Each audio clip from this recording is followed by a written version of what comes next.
Dear participants, we are having a great opportunity to listen to the words by great knowledgeable speaker. I am talking about Dr. Mageswaran.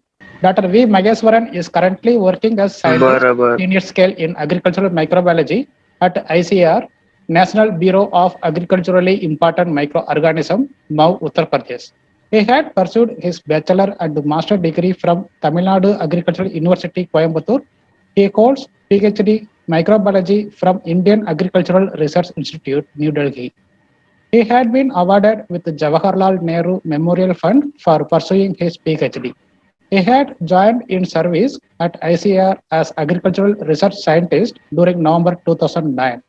He has a professional experience of more than 11 years in the field of soil microbiology, fermentation technology, and cotton biomass and byproducts utilization.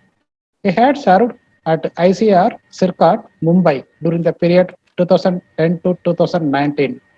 His current research area are bacterial endophytes, biocontrol of economically important plant pathogens, and lignocellulosic biomass utilization. He had successfully completed an ICR NASF funded project during the period 2012 to 2014. He had undergone 3 months international training on fermentation technology at University of North Carolina, USA. Some of his notable achievements are rapid composting of cotton stalks, microbial degaspilization of cotton seeds meal, and eco-friendly enzymatic process for absorbent cotton preparation. So these technologies were successfully commercialized to the potential stakeholders. He has trained more than 500 cotton growers on composting and oyster mushroom cultivation technology. He had published 40 research articles in national and international reputed journals. So, sir, over to you, sir. Dr. V. Mageswaran. Thank you. Thank you very much, Thank you, sir. Dr. Pandiraj. Yes, sir. In Yes. fact, am I audible? Yes, sir. You are audible. Am I Sir. audible? Audible. Yes, sir. You are Yeah. audible. Yeah. Yes, sir. So I would thank Dr. D.K. Singh, Dean. Yeah, thank you. I would thank Dr. D.K. Singh for this opportunity. So I'll just share my screen. Yeah. It is visible? Yes, sir. It is visible now. Yeah. Okay. Dear participants, and let us see the some of now. Just see, we have listened to the topic on different residue management, crop residue management. This webinar is basically for this crop residue management, in situ crop residues management for recycling of this waste. We have listened to the just now that mechanical ways of the residue management, and let us see about some of the things of biochemical waste. In the next half an hour, let us see about biochemical ways of this crop residue management. In this, the topic of now presentation is value addition of crop residues by fermentation technology, a case study on cotton. So, to quote with we have a quote of that famous scientist, microbiologist Louis Pasteur, quote, "On science knows no country, because knowledge belongs to humanity and is the torch which illuminates the world." With this quote, let us have some background of the present topic of this discussion. If you see the photograph, like that is the status of crop residue burning in India. See, the different crops have been grown throughout our country. In the northwest region, if you see that the paddy wheat cropping system is familiar, where a lot of the crop residues, particularly paddy, that as previous speaker said, that the window between the paddy harvesting after that and the wheat sowing is very limited, and it is very too short. So people is ready, making ready for the field for the next crop. In that scenario, that people are burning the residues, and if you see the red spot indicates where the crop residues are burnt in large quantity. And in the belt of, if you see that Uttar Pradesh region, the belt Indo-Gangetic plains, where the cropping system of paddy wheat has been grown largely. that the crop residues has been burnt. And because of these incidences, see, this is the depiction of the cereal crop residue burning in India. And because of that, we have noticed that toxic air in Delhi fueled by rice fields that India doesn't need, because a lot of these residues have been burnt, and then that toxic gases are emulated, which is going to the nearby area and causes different respiratory issues and other problems for the human well-being. So this NASA image, which depicts that the gas formation in the northwestern part of India, depicting gas northern states of India due to crop residue burning. So this is a very serious issue, and this is the very relevant topic which we have taken today. What are the different ways in which the crop residues management can be taken place? So there are different ways, like mechanical ways, then biochemical ways. So, but the thing is, we have to integrate. We have to find a solution in integrated manner. We can integrate this mechanical, biochemical ways so that we can do the management practices efficiently. So, coming to this some background, like so, people have discussed how much crop residues have been generated in India and worldwide. About in worldwide, 4 billion tons of plant waste are generated, out of which some 0.7 billion tons of agro waste are generated in India itself, and in which cereals is contributing more in terms of the crop residues, sugarcane crushes, pulses, cotton. You see, some of the region, cotton has been extensively grown as like see Maharashtra Vidarbha region. Cotton has been extensively grown, and it is single crop. You see that their only rain-fed cotton has been grown, and once the crop has been over, they just burnt in the field. And similarly, horticultural crops and others. In total, about 700 million tons of this agro waste are generated. And this, see, if you see in the last few decades, even the government scientists, they pay very much attention on the utilization of this waste for different purposes. Some of the participants also asked about the board formation. Very good question, because we have to think in different way. So I can classify into how we can use in industry purpose. If we able to take the residue to the industry, that's one good. Some logistics will be developed for that. And also, if we able to utilize in the field itself, that is the need of the hour, in situ utilization. That's also good. So we have to see the how we are going to utilize in different ways. So this, in the last few decades, the biomass-driven industry is one of the fastest growing sector, which contributes about 5 to 20% of economy, global economy. So Ramaswamy, 2016, just quoted that it is possible to achieve the utilization of biomass through bioconversion of these residues into manure, chemicals, fuel, and feed. So there are different ways of utilization from this. This is a feedstock could be used for different ways. Like it could be used for a manure, for crop usage, as a like a compost, and then fine chemicals and biofuel. We are talking about biogas, bioethanol, and animal feed also. So what is, in nutshell, I want to just to quote that in fermentation. What is fermentation? It is the Latin word. Fermentation is the Latin word derived from fervor, which means boil-like appearance. If you see some, like we prepare that, traditionally we prepare idli, just to say that idli from atta. You see that bubble-like appearance used to come. That because of certain incubation period. That is that anaerobic catabolism of sugars resulting CO2. CO2 evolution takes place. That's bubble-like appearance takes place. So that's it is the anaerobic conversion of the glucose into different compounds. Like suppose glucose is there, and it in the metabolism and glycolysis, it converts into pyruvate or pyruvic acid, from which different the organic acids, ethanol, and other compounds have been produced. So that's called fermentation. In the basically, it is anaerobic catabolism of sugars. But in the present scenario, we are using that fermentation is a term has been broadly used. Is exploitation of microorganisms for products and services for the well-being of humankind. It is popularly called as fermentation. We use nowadays. You might have seen that we use different big fermenters and for the production of the fine chemicals, antibiotics, enzymes. So all all we term as a fermentation process. So this is way the typical fermentation process consists of. See, we can divide into upstream processing. So very simply, I put into that because this nowadays it has been given kind attention and commercially used. Like the fermentation, we have the raw material for this microorganisms has to grow on certain raw material we call substrate, and it should have the production microorganism, the strains which we are using, maybe of yeast, it may be of bacteria, it may be of whatever it may be, and the process itself, the fermentation process. And once the fermentation has been done, particular fermentation, we go for the product purification, extraction of product, and if it is involving water in the process, the effluent waste are generated. That also has to be looked into, that effluent waste treatment.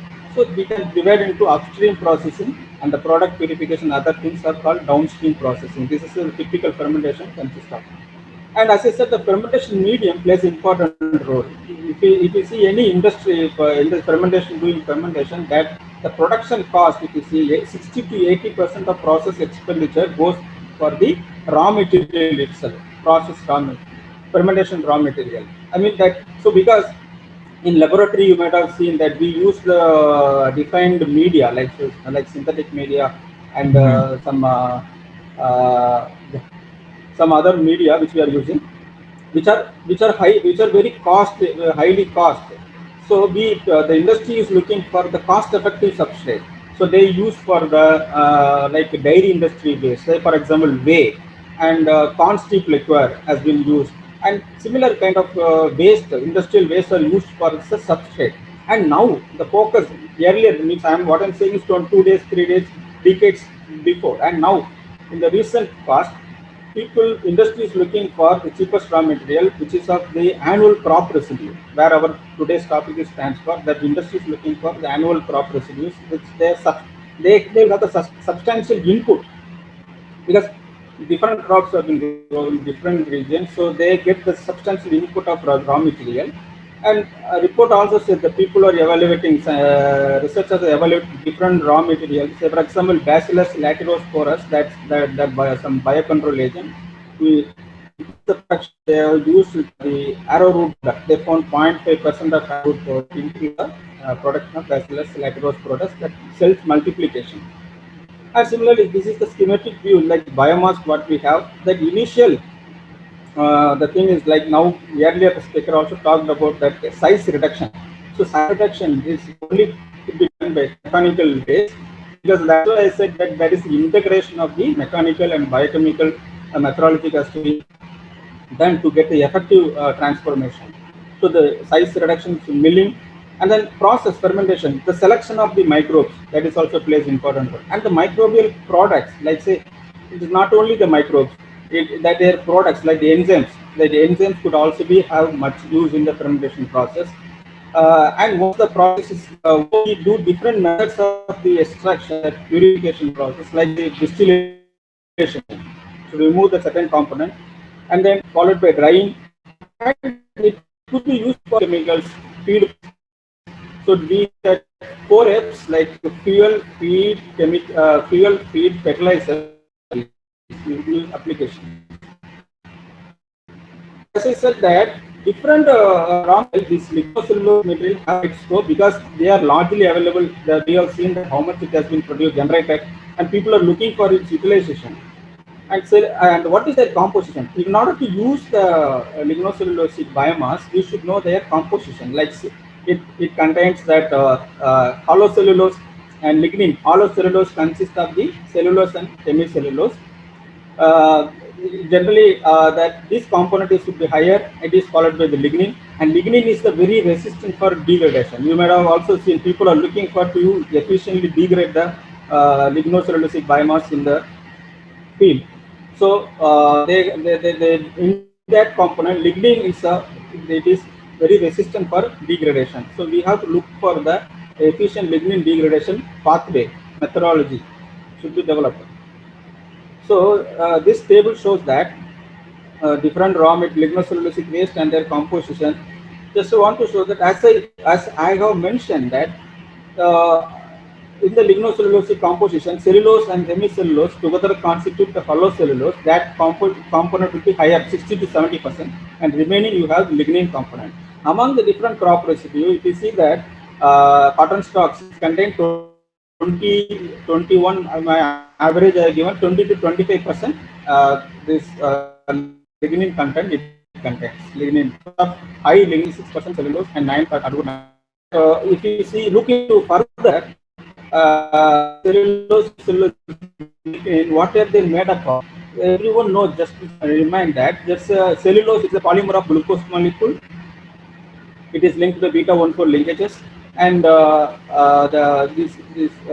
this thick wall structure, that is lignin component. Lignin is made up of phenyl propane rings chains. It is made up of aromatic compounds. This is why it is made up of aromatic compounds. That's why it's very resistant for degradation. And hemicellulose, they are made up of 5 carbon sugars polymers. Majorly Xylon is involved in the making up of the hemicellulose. And in case of biodegradation of because these, in order to, even if you want to use them in the field in situ utilization, one of the things we should always remind that we cannot put just the raw material, I mean that lignocellulosic raw product, just chopping off and put into the field. That will have adverse effect. Why I am saying that? If we put that making chopped material and just throw in the field, and it causes the immobilization of nutrients, because we cannot ignore the involvement in, when we work with the soil, we cannot ignore the involvement of the microorganisms. Without that, any intervention cannot work. We should understand the role of microorganisms in the soil in order to utilize in order to recycle the crop residue in the field. So when we if we put acids into the material, if in the soil, it causes immobilization of nutrients, and the nutrients won't be available to the next crop. So we have to keep in mind. And in order to know that, we should know that biodegradation of certain, what are the microbes involved, how to improve how to enhance that, we call the rapid composting, rapid decomposition, how to enhance the decomposition process, so that the nutrients will be available to the next crop. Otherwise, the crop productivity will be less if you use acids, if you put the crop residue to the field. So the different groups of organisms involved are, like, say, for example, both white rat fungi and then the brown rat fungi are involved. Trichoderma, Ganoderma, Puretus, Phaneropic. This I just want to list the important microorganisms, the fungi which are involved in the degradation process. And in case of Actinomyces, Streptomyces group is involved, and in case of bacteria, mostly soil bacteria, there is the Bacillus species, Pseudomonas, Acinetobacter, and other Arthurobacter, etc. They are involved in the degradation of lignocellulose. So this I have shown that, yeah, and know that this microbe produces different set of enzymes like cellulase. You know that's for decomposition of cellulose.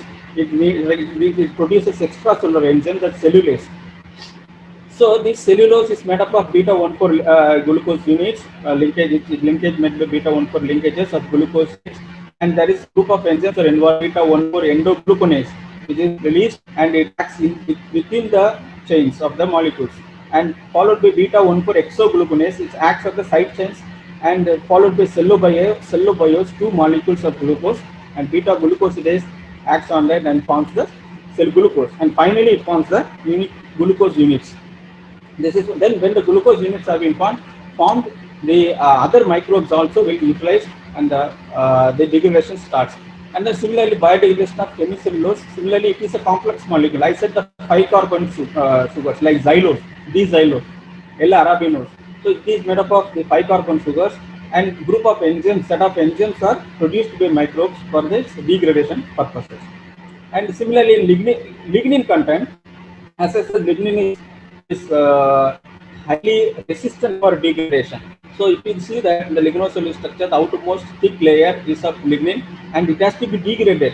So whenever we want to utilize the lignocellulosic or crop residues, the lignin component has to be breakdown. Then only we can utilize this lignocellulose. That's why you might have seen that in bioethanol production, people say about pre-treatment. So pre-treatment is nothing but As I said, for any for a utilization of crop residue, the pre-treatment is very important, and is the first method we use go for utilization of crop residue. Which degrade, if you see that pre-treatment, it's going to be mechanical degradation or chemical degradation or biological method.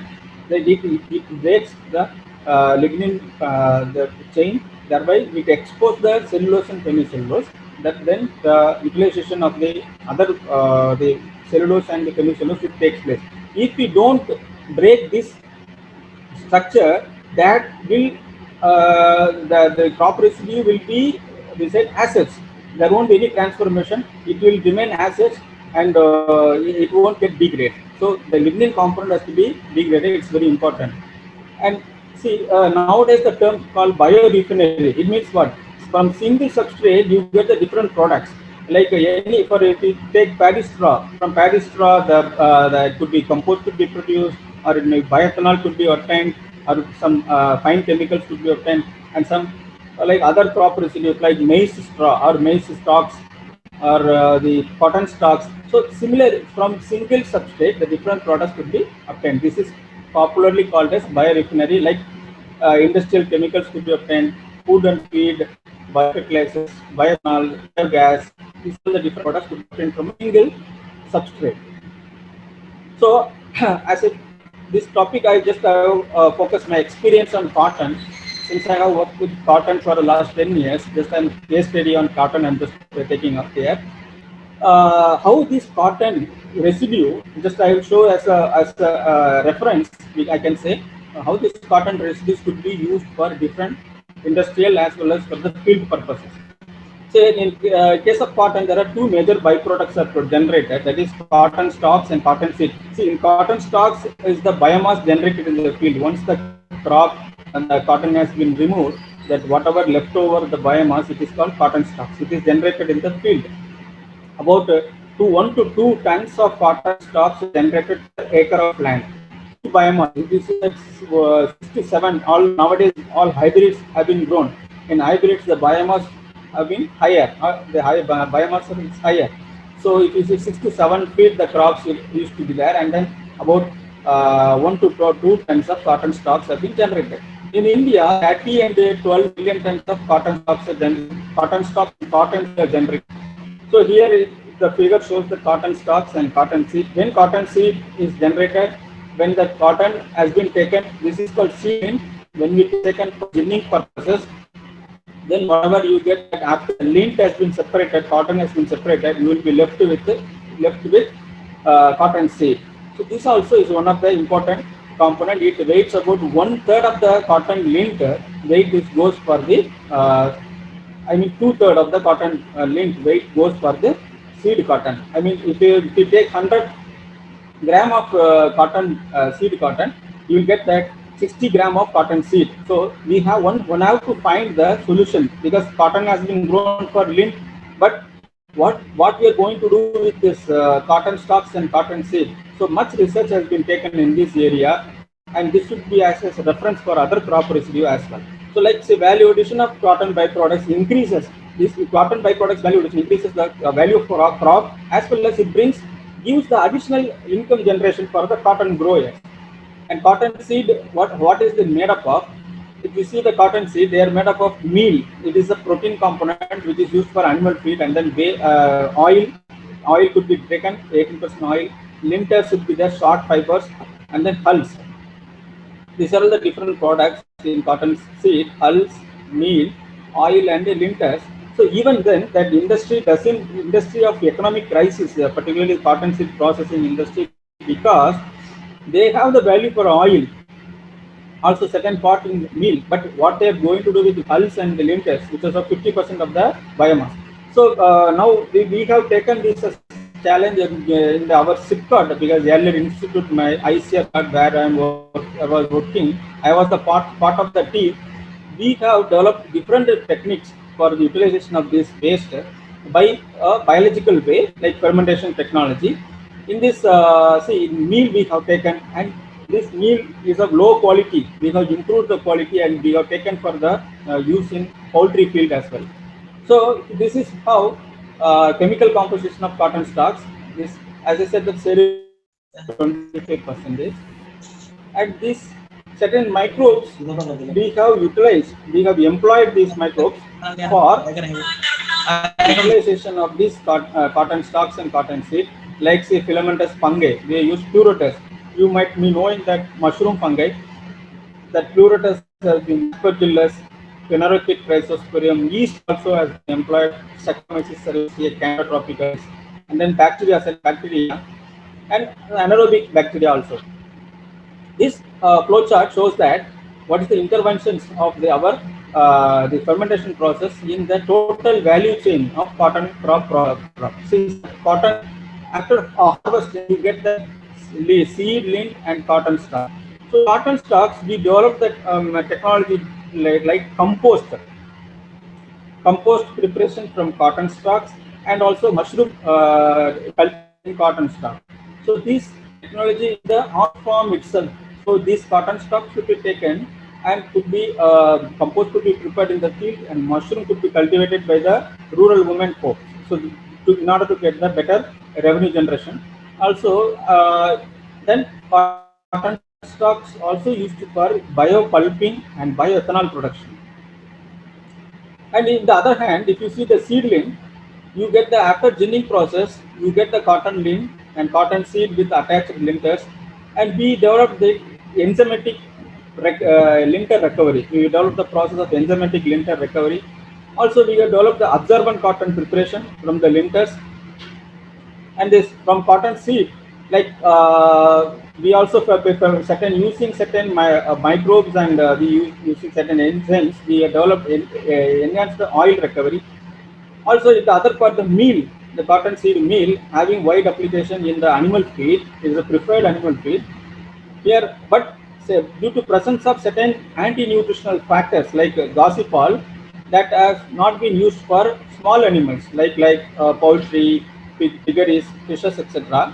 So we have developed a microbial degossipylation process in order to use for animal feed, and also we have developed enzymes, peptone. So these are all the different ways in which the cotton the waste, the cotton byproducts was used, utilized for different purposes and different products and processes. In order to show that, I have taken certain technology which we have developed from the utilization of cotton waste. Like we have developed the degasification of cotton seed meal cake. We have developed the solid state fermentation. We have fermentation process. This was get patented, and this in this we are able to reduce the gossypol content of more than 80% in the meal. So that was used. We evaluated into the small animals, fishes, poultry, and it worked well.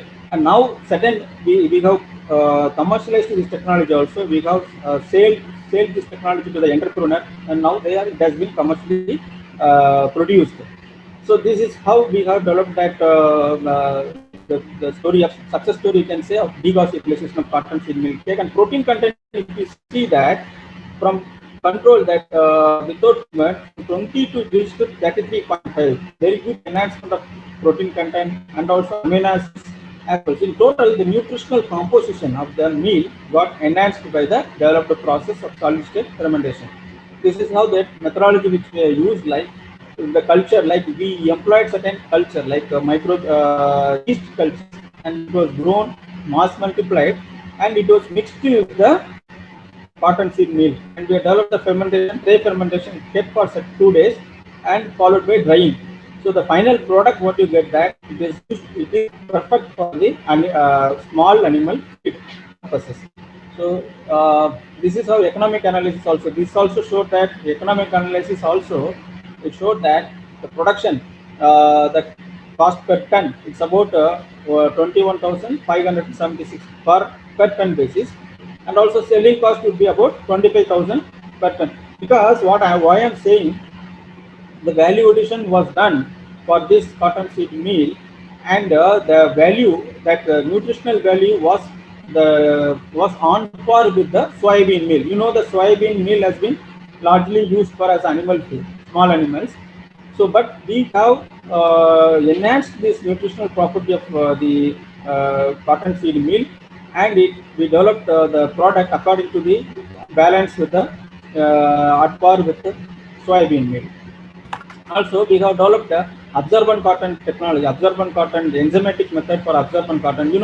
In cotton, that's it is used for the textile purposes. As we know, we use the fabrics we use from the cotton. It is a very comfortable fiber. Also, this fiber is used for the which is non-spinnable, which could not non-absorbing properties because of presence of the waxes, presence of texturing compounds. We have employed certain enzyme technology for producing the enhance the absorbency and used for medical purposes, surgical cotton. That cotton was developed for used for surgical cotton. So this is like solidly, it is entirely based on the biological method of producing the we have nowhere we have used the chemicals in the process. So it is completely eco-friendly process, we can say, and it was also commercialized. It is sold to the entrepreneurs. So similarly, coming to the utilization of cotton stalks.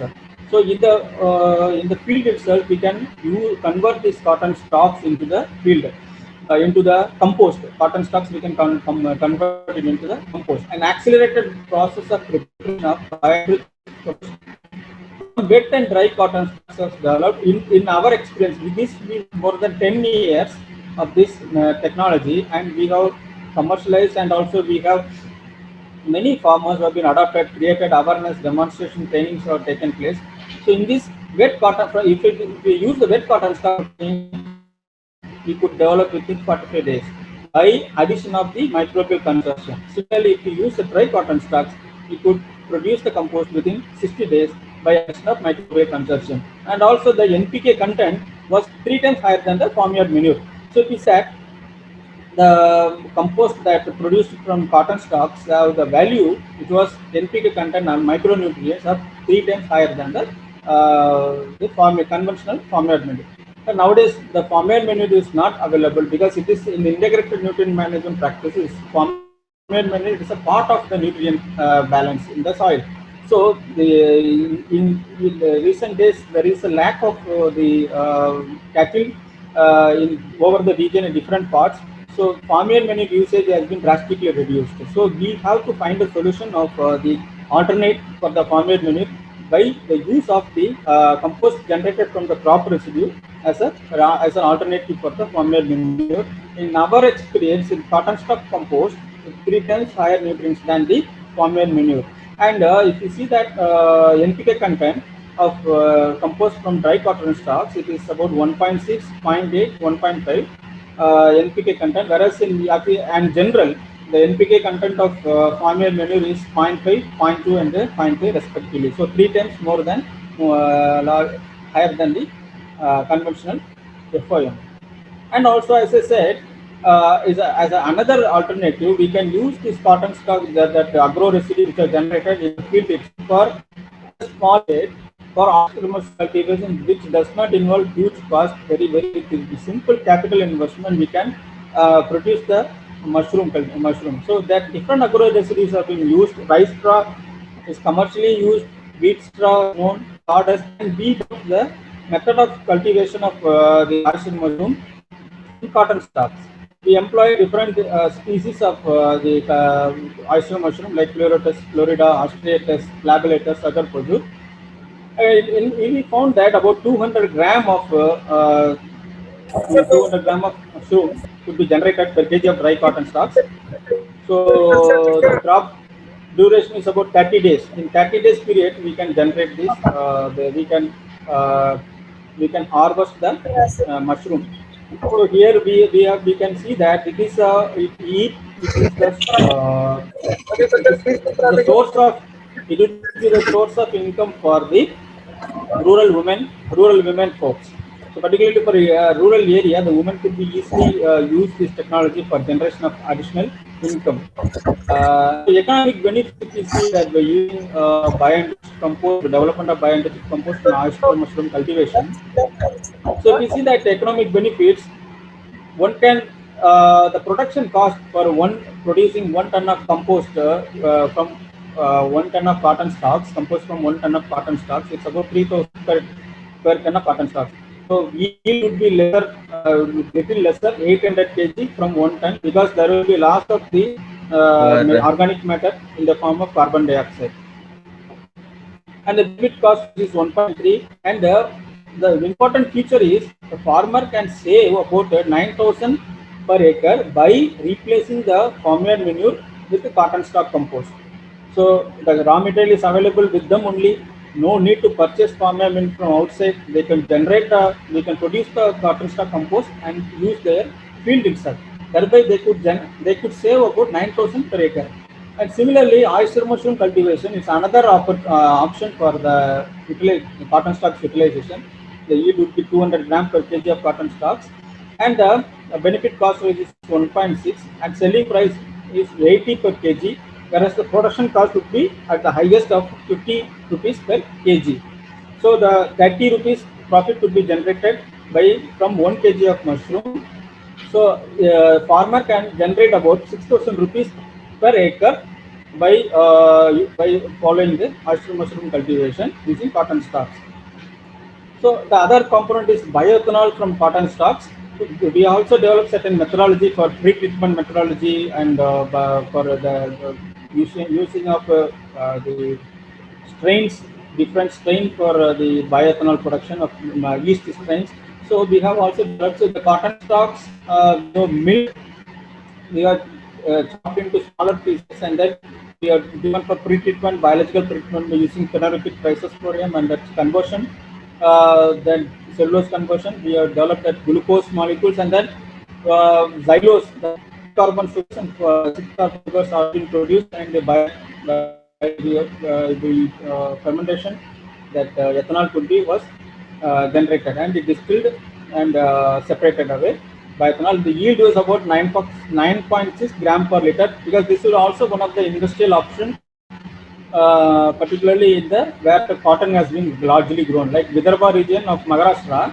We see that about 10% of the cotton grown area in whole India, it is from Vidarbha region. 10% of the cotton area from Vidarbha region. So there is a potential of this technology, uh, and also technology commercialization. We have commercialized the technology, microbial process of degasification. Young entrepreneur have taken this technology. The technology also patented, and we have sold the technology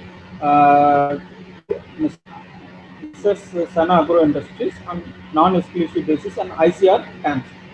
And also we have did that, because we develop the technology, and if you want to reach to the field, adapt to the field, that several initiatives have to be taken.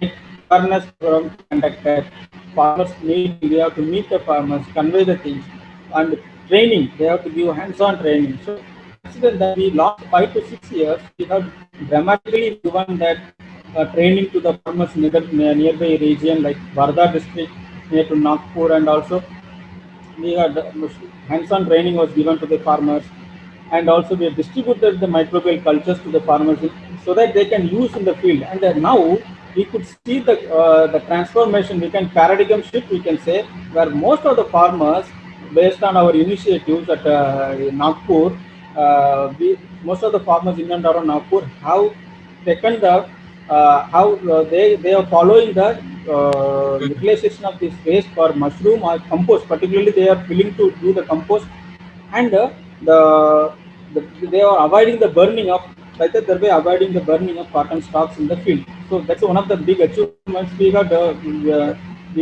trained 500 numbers of farmers, given hands-on training. They have supplied the cultures, microbial cultures, particularly compost cultures, and also we supplied the culture of mushroom pleurotus species, and we have covered about 1 lakh hectare of cotton farming in Vidarbha region. So most of the people have slowly transformed into the utilization of this waste for particularly compost and mushroom cultivation. So see this and he is using that aerator in large scale. So he is developing in every year 100 tons of composting has been done by Dr. Shri O.N. Kabraji. And similarly, in the northern part, this is in central India, and this also being a national institute, we look for the technology transfer throughout India, like south, central, northern. In northern also we have approached, and with the help of our colleague, Dr. Hamid Hassan. This is Sri Vayan, Sri Rajaram ji, Begu district, Sirsa, Haryana. Yes, it is exemplary for the adoption of this technology. Last 4 to 5 years, he is adopting this technology and is successfully doing cotton composting. You see that this is the photograph taken in January month, and the backdrop you see that the steam has been generated, heat waves have been generated with the temperature of outside temperature of 3 to 4 degrees centigrade, whereas in the inside temperature is 60 to 70 degrees centigrade in the core of compost. This is how perfect Dr. Sri Rajaram is doing. Very exemplary, is a model farmer and very enthusiastic farmer. And also in his field, Sri Rajaramji field, if you see cotton stocks, where the evaluation of cotton stocks, the field evaluation, see the right hand, you have the continuously 2 3 years we use the cotton stock compost. Here it is a recommended dose fertilizers we used with the farmer manure, and the farming money replaced with a cotton stock compost. You see that the yield also per acre about 100 to 200 kg of yield as difference is one is observing, and biomass also we see that yield productivity was higher in case of the cotton stock supplied soil. And also many entrepreneurs are coming for the large scale utilization of cotton stock compost. Similar initiative has to be taken for other crop residues also. And so keep on, we have to continuous effort as we put, so that the technology transfer would be really taken place. Otherwise, it will be left in the your laboratory only. No, because once if we are a technology innovator, technology developer, our responsibility also there to reach to the farmers. Otherwise, it doesn't have any meaningful. So that's why that side by side we have to take parallelly, we have to efforts have to be taken for the technology transfer to the innovator has to come forward. Though the other units like business processing, BPU, other ABI, other things are available in our institute or at university, the technology innovator has to come forward in order to realize the use of this technology to the farmer field. This is my request also to other fellow friends and colleagues. And successful entrepreneur mushroom cultivation. This is Sri Shambhoji Bokar. He adopted the mushroom cultivation technology, and he successfully doing, and is displaying the products in the APMC market, nearby market also. He is drying the mushroom, and he has developed the different products and is marketing as well. So to conclude of my presentation, today's presentation, that agro residue utilization, recycling of nutrients.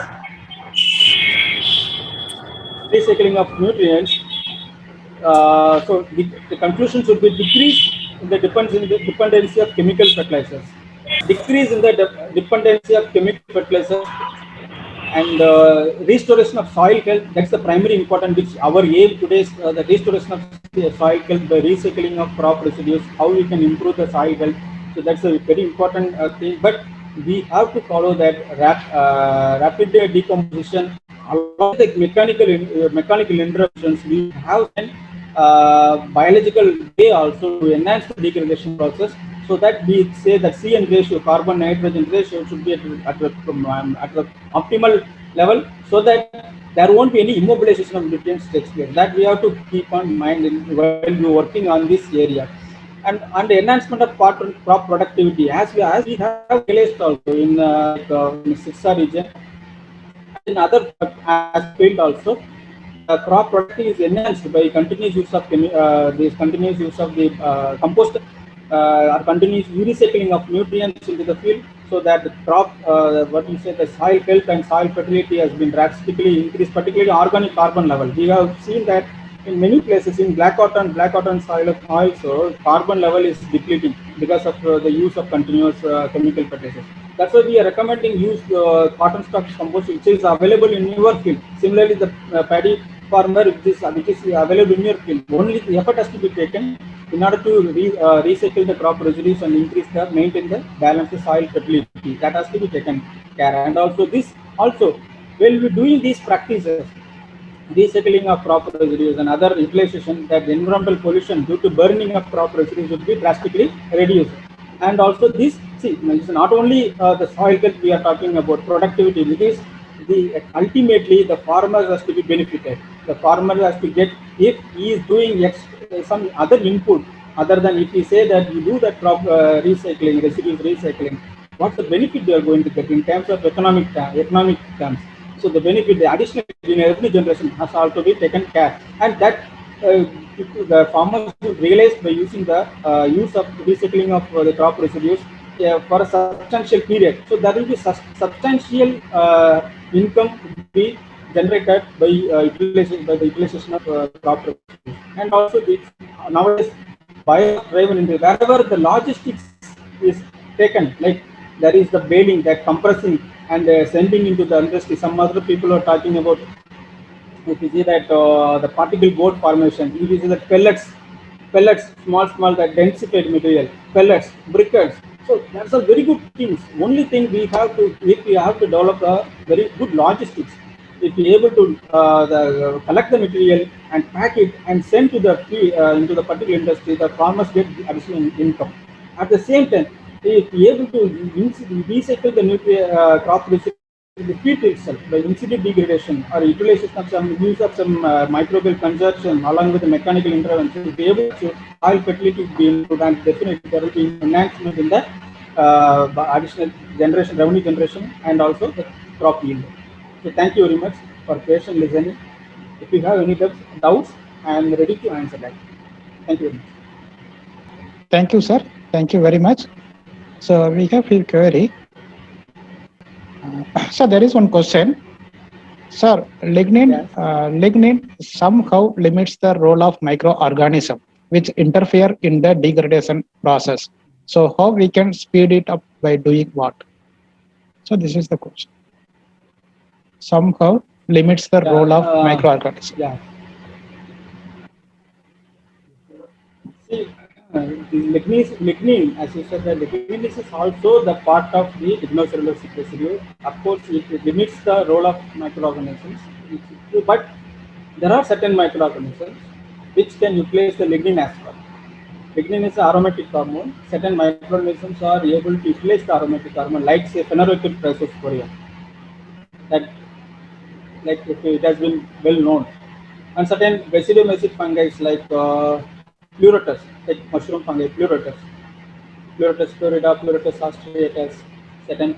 So these group of fungi, particularly fungi, are able and capable of degrading lignin as well. So if you use the lignocellulosic microorganisms in your process, so there would be definitely that the lignin, the problem could be resolved. That could be utilized effectively. Thank you, sir. And one more question, sir.